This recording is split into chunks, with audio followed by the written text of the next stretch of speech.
right, well, hello and welcome everyone to the Exploring in Nevada Junior Precious Metals panel hosted by Six.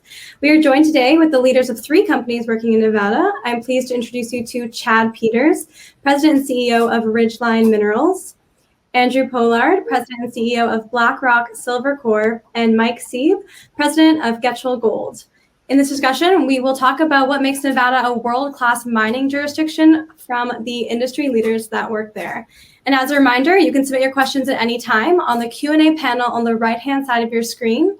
And then we'll open the floor up to questions from the attendees after the panel discussion. And as always, the summit is being recorded and will be available on six.com afterwards. So welcome, everyone. To kick things off, Chad, if you can just introduce yourself and your company and the critical parts of your investment thesis. Sure. Thanks, Dasha. So Ridgeline Minerals, we're a Nevada-focused junior gold explorer. I'm actually a geologist by trade and somehow got into running a company. I'm still kind of figuring out how that happened. But so we're a Nevada-focused junior. We're looking for gold and silver on district-scale projects in the Carlin and Battle Mountain Eureka Trends. We have over 125 square kilometers and growing in our portfolio. And what kind of makes us a bit unique is I co-founded the company out of my garage with the owner of a drilling company. So it makes us, gives us this bit of an edge. We're able to drill cheaper than our peers. So every shareholder dollar goes just a little bit further with us. And it kind of helps get more steel in the ground and hopefully make new discoveries. So we've actually announced a new discovery at our Salina project in 2020. That was a bit of a surprise for us. We were looking for gold and we found silver. So we have a shallow oxide bulk tonnage opportunity at Salina, kind of representative hits that we're seeing. You know, the mineralization starts at surface and we're drilling up to 44 meters of 74 grams per ton silver equivalent. So, you know, these are significant widths in Nevada. They're oxide, they're shallow, and you know, it's a pretty exciting opportunity for us. So we like how Salina is shaping up. We're going to be drilling it in the spring. And then on top of that, we got three other assets that are deep, high grade, kind of swing for the fence type projects. They're all, you know, any one of them would be a game changer for us if we have a good drill hole. So I like the fact that we kind of offer a bit of exposure to both high grade upside and a bulk tonnage opportunity at Salina. So that's Ridgeline in a nutshell. Great, thank you. Welcome. Andrew. Yeah, so to follow that silver trend, we came out of the woodwork probably this time last year when we picked up a consolidation of one of the largest silver districts in all of Nevada, known as the Tonopah Silver District.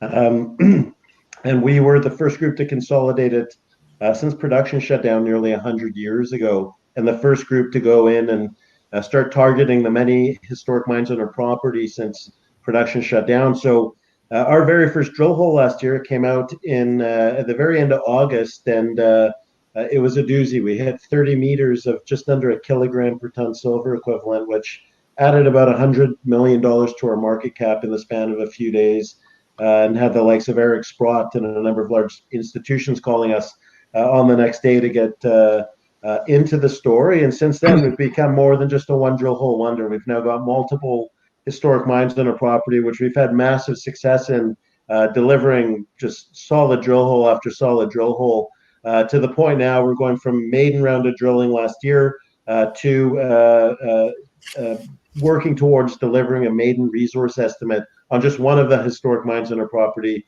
that'll be delivered by Q4 of this year. And to get there, we're going to have about 40,000 meters worth of drilling, which currently consists of 4 drill rigs in operation going 24/7. So, you know, we're just putting one foot in front of the other. But what we're seeing right now is we think we've got one of the best primary silver projects on the planet that's under development. So interesting times, to say the least. Great, thank you. And Mike, if you can introduce yourself and Getchell Gold. Perfect. Thanks, Dasha. Yeah, I'm Mike Sieb, president of Getchell Gold Corp, and the company trades on the CSE under the symbol GTCH and on the OTCQB under the symbol GGLDF. So now that I got the formalities out of the way, Getchell Gold has been focused in Nevada for the last decade, and we currently have 4 active gold and copper projects. So we're not just gold focused. We actually have quite a nice project to the north of our flagship project that is pretty high grade copper, gold, and silver. But we're primarily focused on the Fondaway Canyon Gold project, which is our flagship project, and it was acquired a year ago, and is host to a sizable historic resource. But it's not just the historic resource that kind of drew us to the project. It brings kind of considerable inherent value, yes, but with the untapped potential that is really the compelling part of the story. And through 2020, Getchell has started to prove just that. I mean, we've recently announced a very successful drill program that we completed in late 2020, and we demonstrated at Fondaway Canyon the continuity, and we significantly extended the thick zones of gold mineralization that was at surface. And even better than that is that the mineralization remains open both laterally and at depth.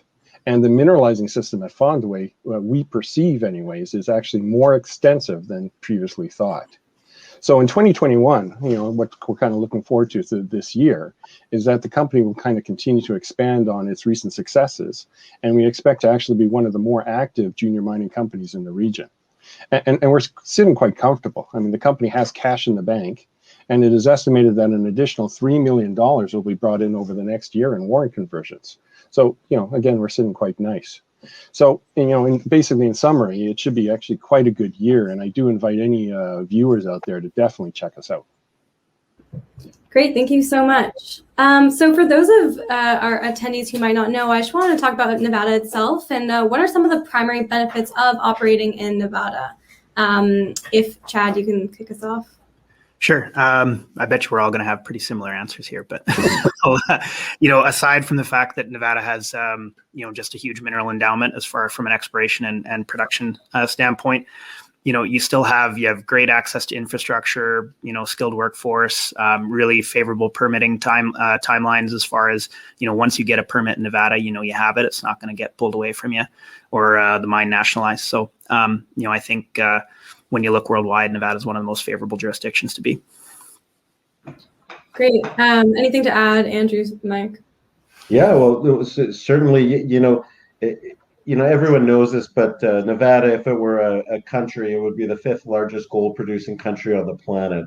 It's got massive gold and silver endowments, and there's new discoveries being made all the time there.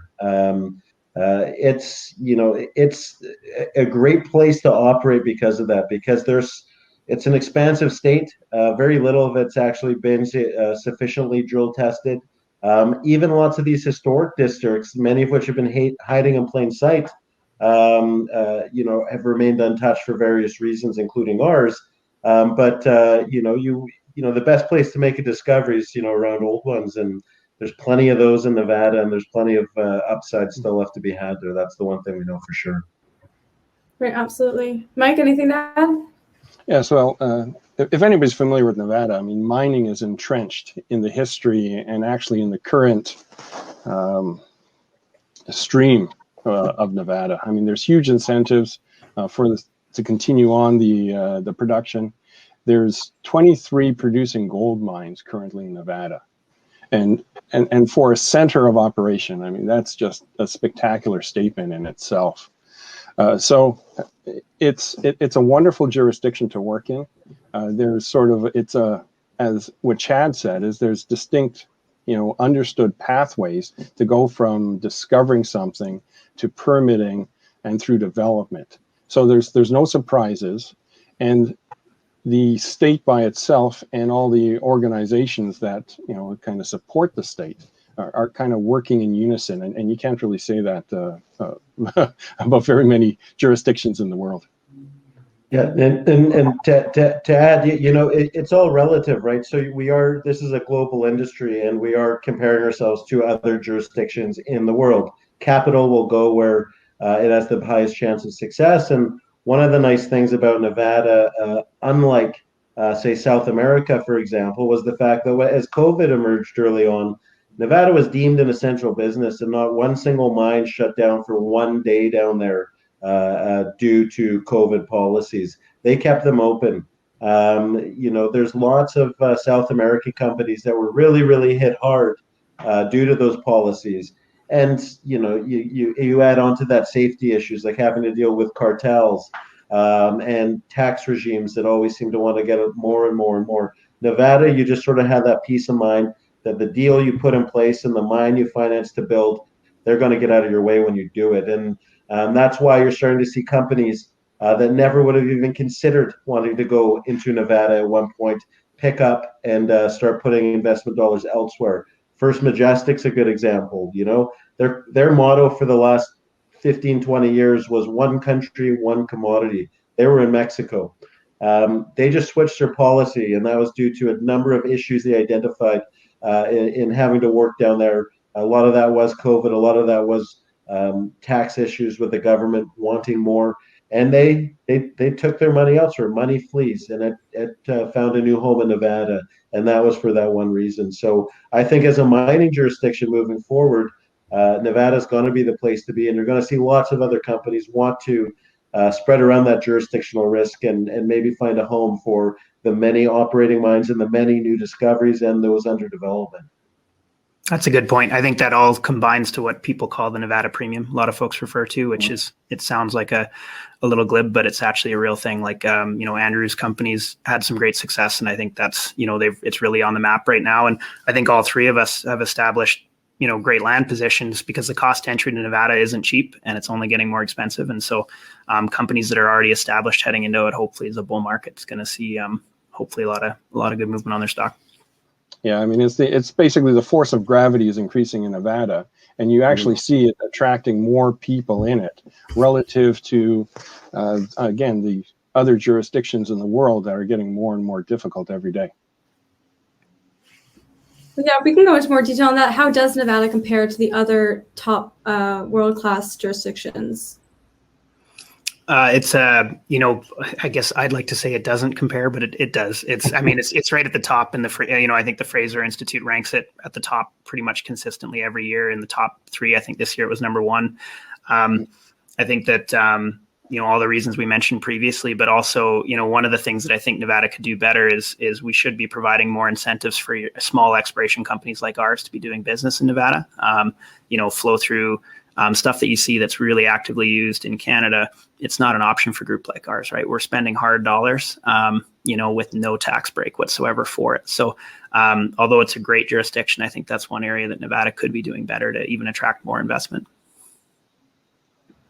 Yeah, and once again, it's, Nevada, if you're looking at it through just a very narrow lens, it's a great place to be, but ultimately it's a question of how does it compare to other places that could also have large silver or gold endowments. And one of the reasons why we just recently went forward with our name change from Blackrock Gold to Blackrock Silver was because we know we have a monster by the tail down in Nevada on our silver discovery. And when the Fraser Institute came out with their rankings recently of top mining jurisdictions on the planet in terms of investor attractiveness, number 1 was Nevada. But then once I started looking at all the top silver jurisdictions globally, the number 1 largest producer of silver, Mexico. Number 2, Peru. Number 3, China. When you compare them on the investor attractiveness, I mean, Mexico ranked number 44, I believe. Peru ranked 32. Nevada was number 1. It's because they have to deal with a whole myriad of other issues beyond just having to prove up an economic resource. So, I wanted to leave the name change to really leverage the fact that what we have in Nevada is something special. I mean, even Nevada, everyone thinks of it, for the massive gold endowment, but to this day, it's known as the Silver State. And it's known as the Silver State because of the Comstock lode and because of the Tonopah Silver District, of which we now control more than half of. We think that, in a world where, 2/3 of the global production is coming from Latin America, with, many companies, you have to have cartels to take you to and from your mine. Mexico now has a police force specifically designed for mining companies, which is effectively a tax. I heard one company spending up to $500,000 a month giving it to the government so that they don't allow the cartels to overrun their properties, which sort of sounds like, Brooklyn in the 1960s with, what the mob would usually do. Nice mine you have here. It would be a shame if something happened to it. We don't have those issues in Mexico. So, and within the silver space, what we have here is something very, very special. Mike, do you have anything to add? Yeah, no, sorry, just continue on kind of from what Andrew said. I mean, everybody knows the gold is Nevada. And as Andrew, stated, silver is kind of the traditional main element or main commodity. But it's a multi-commodity state. It is very ripe for discoveries, and not just small discoveries. I mean, huge discoveries. There aren't that many places in the world where you can find kind of within the jurisdictional borders the potential to find an elephant. And the low-hanging fruit has been discovered, but it's still, I think, only scratching the surface. Nevada provides kind of an extremely wonderful, like, geological setting for extensive mineralizing deposits. And you think over the last 50 years, there's been huge quantities of commodities produced there. Again, it's only part of the story. I think there's a lot more to be found there. Right, absolutely. Well, so we talked about some of the benefits of working in Nevada, but what are some of the primary challenges of operating there? Mike, if you want to take this one. There aren't that many. Like, if you could pick other places in the world, and we can kind of have a long list of major deficiencies. Nevada is extremely supportive. The deficiencies that you may find, and like, you can drive to your projects, and so it's really tough for me to kind of find a major deficiency that Nevada has. I can't speak for Chad and Andrew, but like, it takes from Reno, it takes you under 2 hours to be at the drill site, and you're driving 60 miles an hour kind of all the way to get there. And so the access is great.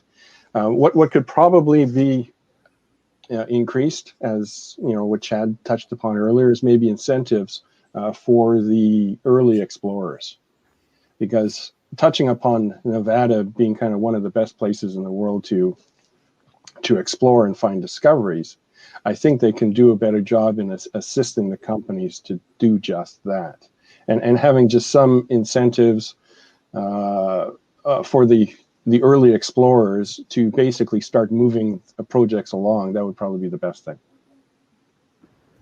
All right. Well, it doesn't sound like there's too many challenges, but Andrew, Chad, do you face any challenges operating there?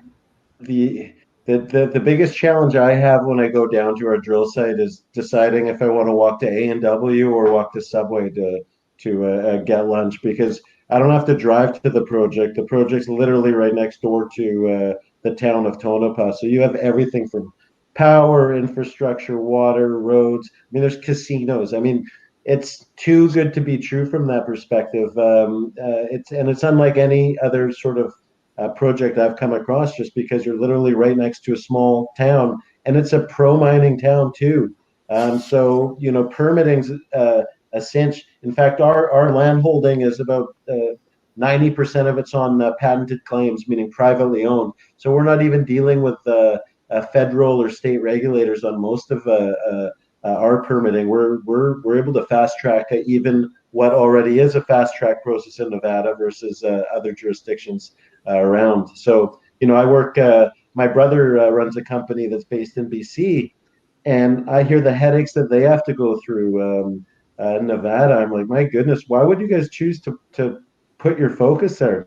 This is, I sleep like a baby at night generally. I don't, there's just so many less headaches, and they're clearly supportive of the industry. You never have to worry, regardless of what administration's in office.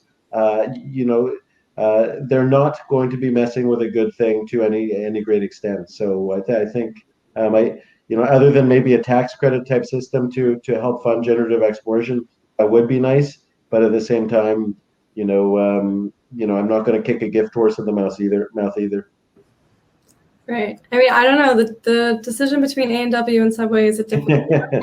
I was going to say A&W is the dead winner there, but Oh, every day you got the option. So yeah, I agree with the guys. There's not, it's a great place to work. I think one of the issues with Nevada is its cost to entry is difficult for companies. So consolidating land positions is timely and costly. There's all the big guys own the biggest tracts of ground in Nevada typically. So most of the properties you see small companies picking up are fringe assets, away from major trends. Helps to live in Nevada. So our team all lives on the Carlin Trend. So we got a bit of an inside track. I meet a prospector for a beer that owns ground. That's a quick way to pick up new ground that maybe might not be available to other groups. So, but all in all, it's a pretty awesome place to be working. great. Well, it sounds lovely. So I was wondering, at the state and federal level, what is your outlook on the future of mining in Nevada and as well the future of mining in the States? Are they moving in the right direction? Andrew, I might hand this one off to you. Yeah, well, I don't see any clouds on the horizon, if that's what you're asking. Being focused on silver, and it's a silver gold property that we have, but being focused on silver, they're really pushing a green movement down there, and are insinuating they're going to be moving forward with some pretty substantial initiatives, certainly on the solar front and on the decarbonization front. Silver is a critical metal in all of those things, and I think the notion of having a domestic supply of that can be mined ethically without a massive footprint. I mean, what we're going to be developing and moving forward with are a series of historically ultra high grade past producing underground mines, and we're breathing a lot of fresh life into that. What that means is there's going to be very low footprint of disturbance at surface. I think not only do I not see any roadblocks, I think moving forward we'd be getting a lot of support both locally and federally to see projects like this come back online, versus having to go to far-flung places of the earth where maybe human rights conditions might not be the same as they are up here, where environmental conditions might not be the same up here, and where we're employing a large workforce. So I've got really nothing that is keeping me up at night on that front. Mm-hmm. Any thoughts, Mike? Yeah, no, the mining history in Nevada, I mean, it has a huge impetus. A huge impetus has been built up over decades. And it would take a major schism to be able to kind of slow that down. Just think about a huge speeding train going along and how long it would take for it to stop. And that's kind of what you're talking about for Nevada. And so there's a huge incentive for the state itself to kind of keep that train going in full steam, and it's in control of that train. It has a lot of power to keep that train moving. On the federal stage, you are going to naturally, as you go through the different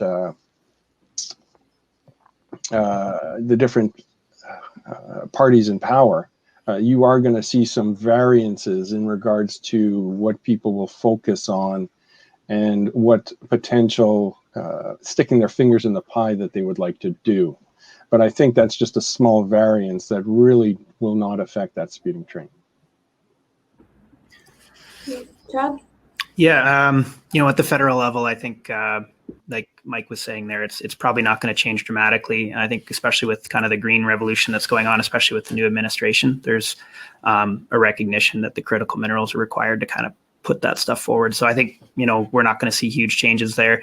One thing that kind of concerns me at the state level, which not a lot of folks outside of Nevada are aware of, is that the state is proposing a new mine tax, essentially, which is really just a cash grab to offset cost related to the COVID pandemic and the loss of jobs, et cetera. So their state's proposing the taxing of gross revenues on mines, which, if you think about it, would you getting taxed, if a company were taxed on their gross revenue instead of their net, that could be a serious problem for putting or keeping mines and extending mine life. So don't mean to be a Debbie Downer on it, but that would be a concern at the state level that I think it's going to get resolved, and I don't think it's going to pass, but that would be something that could affect all of us if it does pass.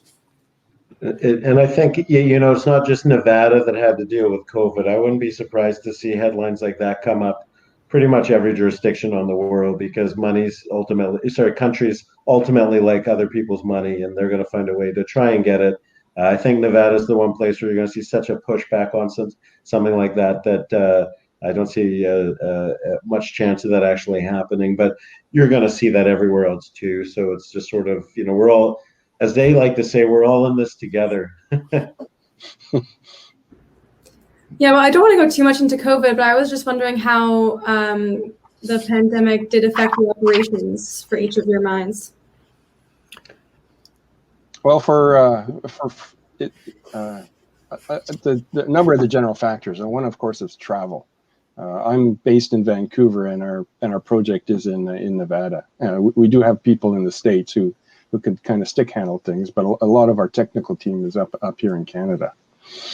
So the COVID-19 has kind of put a bit of a damper on the freedom of movement. However, it did not affect us last year, so we were quite fortunate enough to basically go from start to end on our drill program and not have anything hamper the program. Now, staffing though, for the and everybody's going to talk about this, is the assay lab. I mean, okay, it's wonderful that now that you've kind of drilled your program and you've taken your samples and you submitted it to the lab. But then it was on a never plan, because the lab itself had issues with their personnel through the COVID period and hiring people.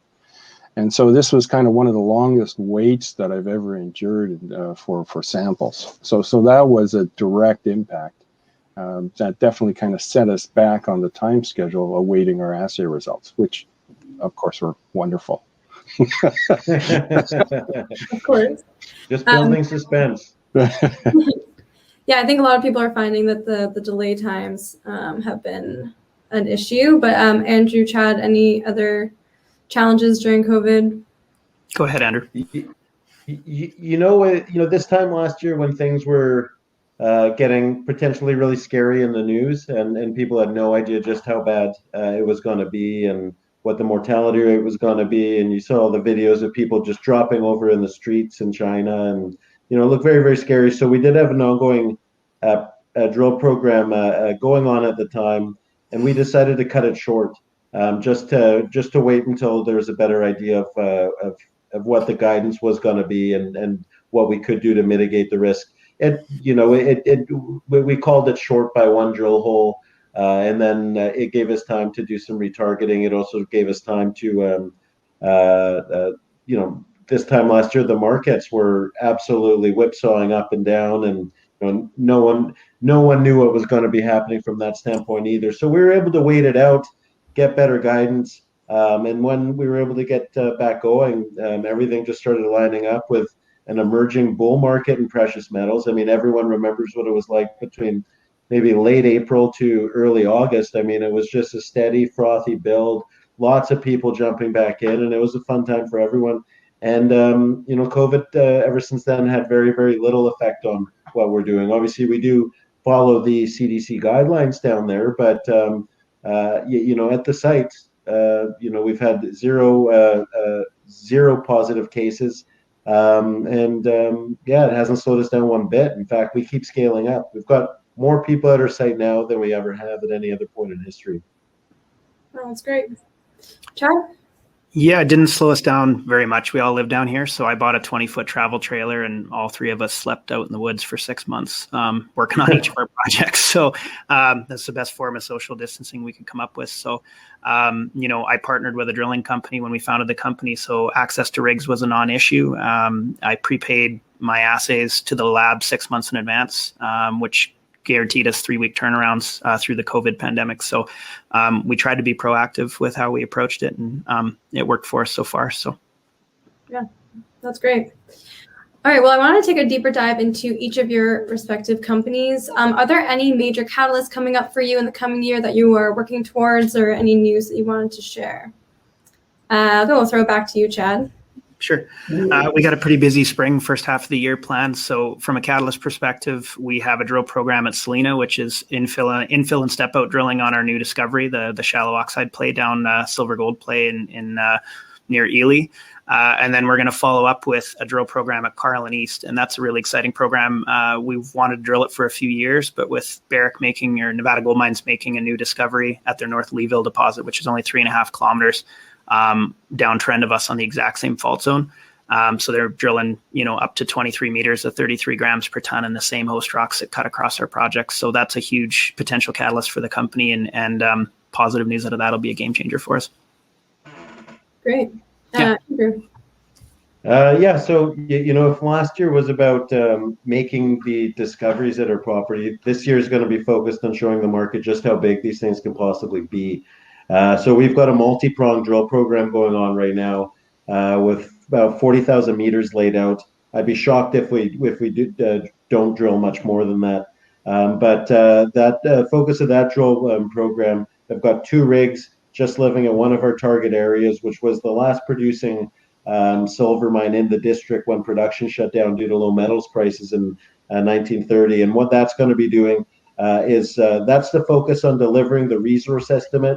We plan to have that out by Q4. We think that's going to be a significant re-rating event for us. It's also going to justify us the ability to then look at going underground and driving a decline, because that's where the rubber's really going to hit the road for us next year. Is when you're drilling from surface, you got to get through a lot of rock before you're hitting the veins that you're targeting. But once you can open things up underground and start teeing off at the veins right at their face, it's where things really start to pick up the pace. In addition, we've got 2 other rigs at our site. One's drilling out another target area, which also represents a former past producing mine, which we're showing significant extension potential there already. And then we've got another drill rig that's focused on making new discoveries, and that drill rig just hit a 7th vein, which we didn't know was there in this DPB target, which we're drilling out, which is going to be adding significant tonnage to what we already had significant tonnage potential hopes for in this one area where we're doing the resource definition. So, there's a mix between infill drilling to put something tangible to paper that the market should be able to value us on very, very shortly. But then we'll have the upside baked in on the exploration drilling and on the new discovery focused drilling. So, lots of drill results between now and then. And if we end up getting that $50 or $100 silver that I kept getting promised by Mr. Sprott and all the other commentators, then this should be a year for the ages. So buckle up and enjoy the ride.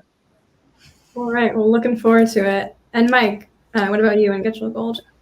Yeah, no, we at the end of last year, we drilled 5 holes in our central area on just 2 fences, and these 2 fences were 1,000 feet apart. And all those 5 drill holes hit either as anticipated or better intersections. So it's very easy to kind of move from that. We're looking at starting drilling in May. We're starting with 1 rig, and we're going to kind of build up through the year and kind of get bigger and better. And so we're going to start kind of stepping out from our discoveries from last year and basically start building up the ounces in the ground and kind of really showing the people kind of what the potential is at Fondaway Canyon. And the one thing that kind of Fondaway Canyon brings to the table that a lot of other projects don't is the geological setting allows for some really kind of high grade concentrated zones. So you're not going to be chasing kind of low grade materials, for thousands of feet. They're internal to the system and really integral to the mineralizing system are these kind of like high grade conduits that really kind of very quickly, add ounces in the ground, and they're all, close to surface. So, so we're quite excited to kind of what we're going to be doing this year. Great. Well, it sounds like exciting news ahead for each of your companies. Just to close out this panel discussion, then we'll open the floor up to Q&A. So for everyone watching, if you have a question, please submit it now. But just in closing, what are the takeaways that you want investors to leave with after this discussion? If there's anything else you want to emphasize and highlight, now is your chance. And I guess I'll throw it back to Mike, so we're going to reverse the order here. Well, as the price of gold kind of drops, as anybody kind of looks at a gold price chart today, I think it's kind of bouncing kind of along the support level. And if you look at any of the companies, commodity precious metal companies trading, you can see that they've kind of taken a fair hit in their share price. So I do kind of invite people to definitely take a look at ourselves as well as the other companies that are being represented here in the panel, because now might be kind of a really good time to kind of evaluate your investment and invest in Nevada. Great. Andrew? Yeah, well, it all depends on what you're looking for. Within the silver space, what we have is super unique, not just because of the jurisdiction, but because about 70% of all silver production comes as a byproduct of large base metal mines, be it copper, lead, zinc. What we have in Nevada is something special because Tonopah is historically averaged at 100-to-1 silver to gold ratio. And this is high grade stuff. Over the 30 years of commercial production history, the average grade produced was at over 2 kilograms silver equivalent. Money's going to be going to the stories that seem to be having that grade potential. What we're trying to put together is something that's going to be high margin, all weather style project. And we've been putting one foot in front of another. We've got well over 40 to maybe 50 drill results out that confirm that our first drill hole, that 30 meters of a kilogram per 10 wasn't an anomaly. It's a trend. We've got multiple active sites, and we're drilling into something that in the silver space, if you want to be tied to silver, we're a pure play precious metals district in the heart of Nevada, in what's rated the number one mining best jurisdiction on the planet, and high grades at that. So not only do you get silver, but you get gold. Our highest gold grade so far is 26 grams. Our highest silver grade so far has been over 2 kilos. And it's not in Timbuktu. It's not in Alaska or the Yukon or Bolivia or Mexico or Peru. This is literally halfway between Las Vegas and Reno, with a town with a highway crossing our property. And as I said, an A&W within about 100 meters of where we're drilling right now. So. Yeah, that's the major takeaway, is the A&W really close to your. I've got a sponsorship with them, so yeah. Every time I mention it, I get one of those frosty mugs. Oh, beautiful. All right, and last but not least, Chad. Well, my IR guy is going to kill me if I don't mention that our ticker symbol, which I forgot to mention, it's RDG on the venture and RDGMF on the OTC. There you go, David. But another thing I want to point out is, we have these 3 projects that are, really swinging for the fences, deep, high grade, huge upside. But, what I didn't mention at Swift, and I probably should have, is, this is a silver deposit that has bulk tonnage potential, which is very rare in the U.S. The only real comparison would be the Rochester mine, which is about a 21 gram per ton open pit silver deposit. Our current drilling has, statistically, we're drilling 60 grams per ton, and greater is our average oxide silver gold grades on an equivalent scale. So we're drilling, on average 30 to 40 meters. That's a 10 to 12 story building of greater than 2 ounce per ton silver at surface. So lots of potential scale at Salina. And I think that's something that we're hoping to really get on people's radar this year, is that we have a legitimate bulk tonnage silver play that is a bit unique in Nevada. So we're excited to go after it this year.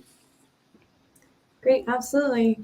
All right, well, with that, I'm going to open the floor up to the questions from the attendees here. So we've got some questions already coming in. Shane is asking, this is a question for everyone, but are your companies outsourcing the geology modeling work, or do you do it in-house?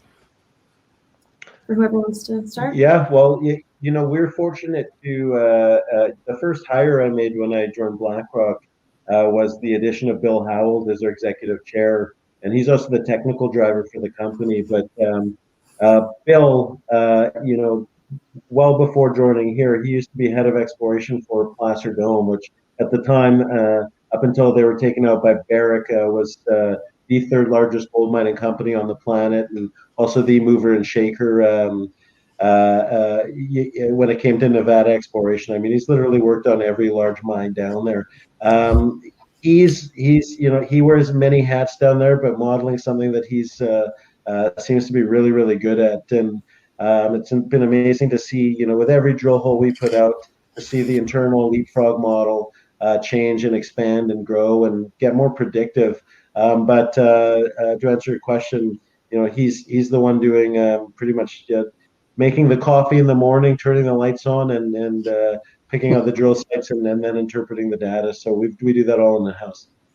Yeah, because I mean nowadays, most technical teams are required to be multifaceted, and you do require that sort of like in-house modeling capability. But you can only take it so far. Then all of a sudden the overriding regulations kick in, and you can't publish anything that you've actually created in-house. You actually have to have an independent party be able to confirm it and authorize the publish of it. So at some point in time, you have to actually pass it over to another entity who will then further model it and then produce it. All right, and Chad? Yeah, all of our modeling's in house. We got a leapfrog set up and two great geos on the technical side that are constantly updating the model. So. Yeah, great. All right. Well, our next question here is from James. With deep drilling comes risk. How is each of your companies mitigating that risk at your projects? I'll take that one. We actually partnered with a drilling company, so that's how we've been able to mitigate risk to the shareholders. Future discovery in Nevada for multi-million ounce deposits is going to be deep. Any major deposit that you see that's been made in the last 10 years has been made, below 500 meter depths. So, we were able to drill for a lot cheaper than the at market rate, and it's a huge advantage for us. Mm-hmm. Great. The benefit is evident for us is the mineralizing starts at surface. So we don't have to kind of worry about deep drilling. Moving forward this year, the majority of our drilling will sort of like delineating, to the depth range of about, like 600 to probably about 800 feet or so. So you could kind of pop off a lot of holes with under a reasonable kind of economic basis. If you are going to entertain drilling deep holes, you want to be going for large targets. You don't want to try and drill a small target with a deep hole. So, for example, one of our projects to the north is a sort of like a high grade copper porphyry target, and it's going to be sizable. So you can drill 2 or 3 holes, and it's kind of either going to be there or it's not going to be there. And so that's kind of how you approach it. You have to be kind of very strategic in your project selection as well as your drill plan, because money is king. All right, Andrew. Yeah, well, the best way to mitigate any risk with drilling is to start off with and gather as much data as you possibly can. And with Tonopah, we've been able to hit it out of the park from literally our first drill hole, because we weren't starting with a clean sheet of paper. We had 30 years worth of production data from the multiple operating mining companies that were working our project 100 years ago. So we knew, we weren't testing to see if the veins were there, and then of course you have to figure out which way they run. We knew where they were. We knew where the underground workings were. We knew where they started mining. We knew roughly the grades they were producing at. So really, it was very. All drilling is risky, but our first drill hole wasn't to determine whether the veins were there. It was to determine a proof of concept, and that proof of concept was simple. Though all the records said they stopped mining due to metals prices tanking in the late 1920s. And the records say that these companies had planned to continue mining for many years. In fact, they did development work along a number of our targets, but never actually got around to extracting the ore. So the proof of concept was simple. We knew where the historic workings were. We knew where they'd effectively stopped in their tracks. And all we did was we pointed the drill hole just a little beyond where we thought they left off. And if we hit the mine if we hit the vein, we know we were right. And yeah, by golly, we were. We hit 29 meters of something about a kilogram per ton, and that sort of opened things up because had they had the opportunity, they wouldn't have stopped mining that. They left that there, and that just really just said, okay, game on. All right. Well, so with all this new attention now being paid to Nevada, is there any competition for drill crews? Significant, yeah. We're trying to, every time we try and get our hands on another drill rig, it's like pulling teeth. But the more we can get, the better. I mean, when we started drilling in June of last year, we started out with just one RC rig. We were only planning on doing 7,500 meters. We kept connecting, and people kept throwing more money at us. So then we got 2 rigs, and then by October we had 3 rigs, and then in January we got 4 rigs. It is hard to get rigs, especially when you need them, and especially during busy season, because it's not just juniors down there. You've got some of the biggest gold mines on the planet, all competing for the same resources and all using the same labs as well, which is also part of the delay. So it's tough, but with money and I guess time, ample planning in advance, it can be done. Yeah, with every blessing comes a curse. And Nevada is fairly kind of ripe for exploration and discovery. The huge increase in gold price that you saw occur last year and kind of carry forward, like through this year, that really has brought a bigger focus. It's kind of like a funnel. You've got a lot of interest kind of being funneled into a small hole. And so with that interest, then of course you're competing quite heavily for resources, such as drill rigs. All right, makes sense. We have a question here for Chad. Oh, Chad, do you have something to say on the?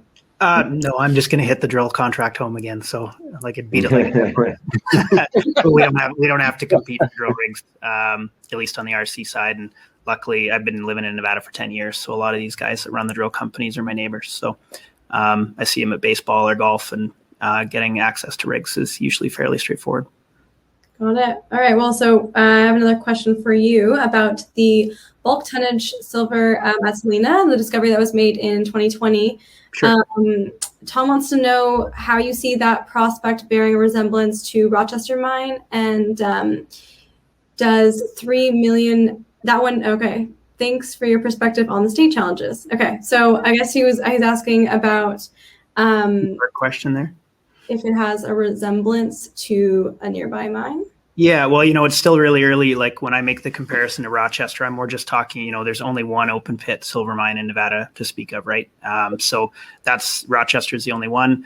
Average grade there is 21 grams per ton, but it's a massive open pit operation, right? So that's 200 million ounces of silver. I'm not saying we're there yet, but that's what we'd be, to know what it takes to become an open pit silver mine in Nevada. You're looking at least 21 grams per ton oxide. And so we're drilling 2.5, actually 3 times that. So, I think for an early start, we're targeting a bulk tonnage scenario, but significantly higher grade. So we'll see how this drill program works out this year. Great. Mike, a question for you. Do you have any plans for drilling the Star project this year? We do. And I know I've been focusing on Fondaway Canyon in this discussion today. But fairly close to the north is a project that's never been drilled before, but it's kind of been worked on and developed over about the last 5 years. Extremely high grade copper, silver, and gold. You don't see that kind of very often, the triumvirate of those minerals kind of being so nicely expressed at surface. So we've kind of been developing some really compelling geophysical targets that we will be drill testing this year. So that's kind of a really kind of bonus project in our arsenal. And some of our major shareholders, surprisingly, they're really focused on the Star project in excess of our major flagship project, Fondaway Canyon. Perfect. Great. And a question for you, Andrew. So now that there's been some drilling results that have been made of the Silver Cloud project, is there going to be a decision on spinning off Silver Cloud as a new company with shares distributed to existing Blackrock Silver shareholders? Yeah, that's a plan that we had all along. I think we announced in September that we were contemplating spinning out our Silver Club property, which it's in northern Nevada, so it's up at right at the top of the Carlin Trend where intersects with the Northern Nevada Rift. So, it might be the most prospective gold mining area on the planet, certainly top one or two. But Silver Cloud's very grassroots. It's 45 square kilometers. It's got gold throughout. I mean, it's been drilled in 4 different areas. Just in the last couple of years, we cut gold in 3 of those areas. But anytime you have 2 projects in a company, you're really only going to get valued based on one of them. And when we started connecting at Tonopah, we realized we got something serious and something very special on our hands. And Silver Cloud was not getting any valuation. Up until we picked it up Tonopah in February, March of last year, Silver Cloud was our standalone asset. And we had about a $20 million market cap at the time, just based on that. And once we started hitting at Tonopah, I realized that we were getting zero valuation for Silver Cloud in that. So what we want to do is we want to focus and laser in on what we're doing at Tonopah and put one foot in front of the other and methodically advance that towards a resource and hopefully development. And who knows one day if we'll be the ones to put in production or not. But certainly we see that sort of potential there. So I do like the idea of spinning it out. I do like the idea of having another poker chip to play with because it was shown that our management team can find opportunities and add value to them both cheaply and in a way that wildly benefits shareholders. So Silver Cloud, with those drill results out now, that now frees us up because we've been in a bit of purgatory for the past 4 months as we've awaited these results to one, interpret them, and 2, that now frees us up to look at how we'll go about doing the spin out and doing the things that are required, like updating technical reports and also figuring out, Silver Cloud's a very coveted project in the sense that it was a formerly Newmont, Placer Dome, and Teck Resources project. So there's lots of major mining appeal there, just given the area it's in and the large land package and the early successes that it's had. So yeah, no, that's very still much on the radar. But our focus, our bread and butter, our valuation, and how we're ultimately going to be judged on what we do with Tonopah, and that's going to be the value driver for us this year. But yeah, I'd love to be able to get my hands on another vehicle to play with and make some money, because ultimately I'm a shareholder in Blackrock first and foremost. That's how I joined the company in the first place. So if I can find a way to unlock and to create value with that, absolutely, I'm all ears. Great. We have an interesting question here from James, and I'm going to ask it because I want to know the answer to this. Are any of the miners giving thoughts to developing or creating a crypto coin to participate in the exciting blockchain economy? This could be a first for the mining industry. So there was I took a meeting without really doing a bit of research on who it was with or the reason. I thought they wanted to talk to me about something. Turned out they wanted to talk to me about coming out with they were selling me an investment in their mine, and it was going to be backed, their ounces in the ground would be backed by crypto. Now, this was 3 or 4 years ago, and what he was effectively saying was that we're going to we've got this deposit. Don't really ask me too many questions about it, but we think there's gold here, and we'll sell you a coin based on the gold in the ground. I asked him a couple questions about the project, just in terms of viability. Turns out the project would have never seen the light of day in a million years. It was an absolute scam, and what they were trying to do was just hop on the bandwagon, get people excited about the crypto asset, saying that it's backed by ounces in the ground. Well, that's all well and good, except if those ounces in the ground have a 0.000% probability of ever seeing the light of day and being mined economically. So that was my first foray into it. I got the hairs on my arms stood up, and I said, okay, you know what? Let's not make this more harder than it needs to be. We're miners. We're here to find, build, and develop viable projects. And I think in all of our situations, I think that if we're successful on that front, it would not be us being the ones that are going to be mining it ourselves. We'd all have big targets on our back by that point. And I don't really think the Kinrosses or the Nevada Gold Mines of the world, or Newmonts or New Golds, have any interest in that. So just keep it simple. Stick to good projects. Stick to delivering good drill results, and I think the rest will take care of itself. I think I agree. I think it's something that maybe some of the majors could consider, but any junior that would say that they're doing that, I think is exposing their shareholders to incredible risk in a business that's already probably as risky as it gets in the speculative stock market space. So I think that we should stick to the big guys. I have no additional comment. Well, I just wanted to know what your thoughts were.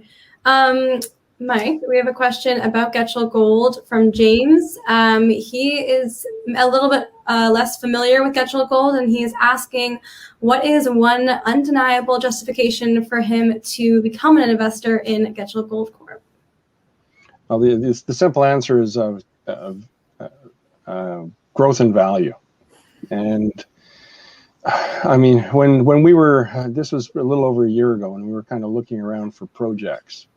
And we wanted to kind of start to kind of brand Getchell Gold as kind of one of the more preeminent explorers in Nevada.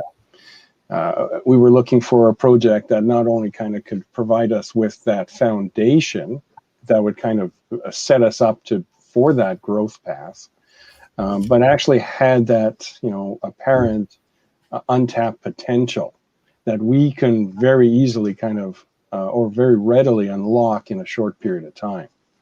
And so as we hunted around, I mean, quite quickly we kind of zeroed in on Fondaway Canyon, because it came with a very sizable historic resource and a voluminous data set. I mean, there was probably over 700 historic drill holes, and some sort of fairly kind of middle scale open pit mining. So, evident. The mineralization was evident. It was at surface, and as we kind of really rolled up our sleeves and kind of dug into the data down to our elbows, you can actually see in a very short period of time where you can kind of prove up not only that the mineralization that was historically drilled, and the vast majority was kind of near surface, that you can start showing the continuity and the thickness of the mineralization. And, as evidenced by our recent drill program, that's exactly what we've shown. And so this is only the start. And I think as a value basis, it's really the untapped potential that we are going to kind of unlock over the next little while. That's really the story here. Great, thank you. Andrew, have you considered a merger with Summa?